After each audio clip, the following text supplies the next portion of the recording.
Hi viewers, আসসালামু আলাইকুম। হাতে যদি 10 মিনিট সময় থাকে তাহলে তৈরি করে নিতে পারেন এই বল কেক। বিকেলের নাস্তায় কিংবা বাচ্চার টিফিনে ঝটপট তৈরি করে দিতে পারেন।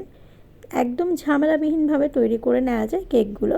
তো চলুন ঝামেলাবিহীন ঝটপট তৈরি করে নিচ্ছি সুন্দর বল কেকগুলো। বল কেক তৈরির জন্য প্রথমে একটি ডিম নিয়ে নিচ্ছি। ডিমটা ফ্রিজে ছিল, ফ্রিজের ডিম হলেও এখানে কোনো প্রবলেম হবে না। এর ভেতর চিনি দিয়ে দিচ্ছি হাফ কাপ। এখানে চিনিটা একটু হাফ কাপের কম আছে। তারপর দিয়ে দিচ্ছি সামান্য একটু লবণ। ডিম আর চিনি একসাথে মিশিয়ে নেব। একটা হ্যান্ড উইক্সের সাহায্যে ডিম আর চিনি মিশিয়ে নিচ্ছি। যতক্ষণ পর্যন্ত চিনিটা গলে না যায় ততক্ষণ পর্যন্ত এটাকে বিট করে নিয়েছি। চিনিটা গলে গিয়েছে। তারপর এর ভেতর সয়াবিন তেল দিয়ে দিচ্ছি 1/4 কাপ। সয়াবিন তেলটাও এখন ভালোভাবে ব্যাটারের সাথে মিশিয়ে নিচ্ছি। এখন ব্যাটারটা একটু ফ্লপি হয়েছে। এর ভেতর চকলেট এসেন্স দিয়ে দিচ্ছি। আমি ভ্যানিলা এসেন্স খুব একটা পছন্দ করি না, এজন্য চকলেট এসেন্স দিয়েছি। আপনাদের যে এসেন্স পছন্দ সেটা আপনারা ইউজ করতে পারেন। তারপর এটাকে আবার একটু মিশিয়ে নিচ্ছি।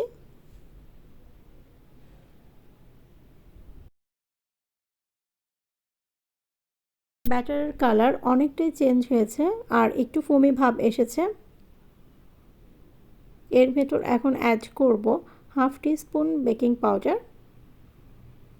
তারপর এখানে দিয়ে দিচ্ছি 1 কাপ ময়দা। এখানে ময়দার পরিবর্তে আটাও দিতে পারবেন। প্রথমে স্প্যাচুলা দিয়ে ব্যাটারের সাথে ময়দা মিশিয়ে নিচ্ছি। এখানে কিন্তু কেকের ব্যাটারের মতো লুজ ব্যাটার হবে না, একটা সফট ডো তৈরি করতে হবে। ময়দাটা ভালোভাবে মিশিয়ে নেওয়ার পর হাত দিয়ে এটাকে একবার একটু মেখে নেব। আর ব্যাটারটা যদি একটু লুজ মনে হয় সেক্ষেত্রে একটু আটা বা ময়দা মিশিয়ে নেবেন। এখানে আমি আটা বা ময়দা অ্যাড করিনি, 1 কাপই নিয়েছি। এখানে পারফেক্ট ডোটা তৈরি হয়েছে। খুব বেশি যদি লুজ হয়ে যায় সেক্ষেত্রে কিন্তু বল করতে প্রবলেম হবে। আর এই ডোটাকে যদি কিছুক্ষণ সময়ের জন্য রেস্টে রেখে দেওয়া হয় তাহলে বল করতে আরও সুবিধা হয়। ডোটা তৈরি করে নেওয়ার পর আমি এটাকে 2 থেকে 3 মিনিটের জন্য একটু রেস্টে রেখে দিব। ডোটা এরকম তৈরি হয়েছে। আমি এটাকে একটু রেস্টে রেখে দিচ্ছি 3-4 মিনিটের জন্য। ভাজার জন্য ফ্রাইং প্যানে সয়াবিন তেল দিয়ে দিচ্ছি। এখানে তেলটা একটু বেশি নিতে হবে কারণ এগুলো ডুবো তেলে ভাজতে হবে। 2 হাতের তালুতে সয়াবিন তেল মেখে নিয়েছি। তারপর ডো থেকে একটু ডো নিয়ে গোল বল শেপ করে তারপর তেলের ভেতর ছেড়ে দিচ্ছি। প্রথম যে 2টা বল তৈরি করে দিয়েছি সেই 2টা বল কিন্তু একদম রাউন্ড শেপ হয়নি, পরেরগুলো একদম রাউন্ড শেপ হয়েছে। এতেও কোনো প্রবলেম হয়নি, ভাজার পর বলগুলো গোল শেপে এসছে। বলগুলো একটু ফাঁকা করে দিতে হবে কারণ এটা যখন হয়ে যাবে তখন কিন্তু একটু ফুলে উঠবে। আর চুলার আঁচটা মিডিয়াম লোতে থাকবে। হাই হিটে দিলে উপর থেকে কালার আসবে কিন্তু ভেতরটা কাঁচা রয়ে যাবে।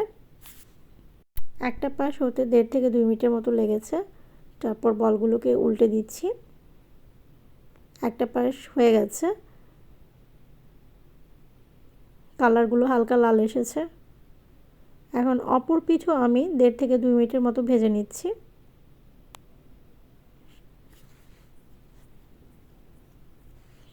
দেড় থেকে 2 মিনিট ভেজে নেওয়ার পর কেকগুলো রেডি হয়েছে।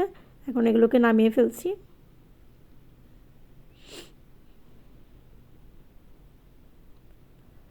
একইভাবে আমি সবগুলো কেক এভাবে ভেজে নিচ্ছি। বলগুলো তেলের ভেতরে ছাড়ার সময় একটু সাবধানে দিবেন যাতে তেল হাতে ছিটে না আসে। এভাবে আমি সবগুলো কেকই দিয়ে দিচ্ছি তেলের ভিতরে।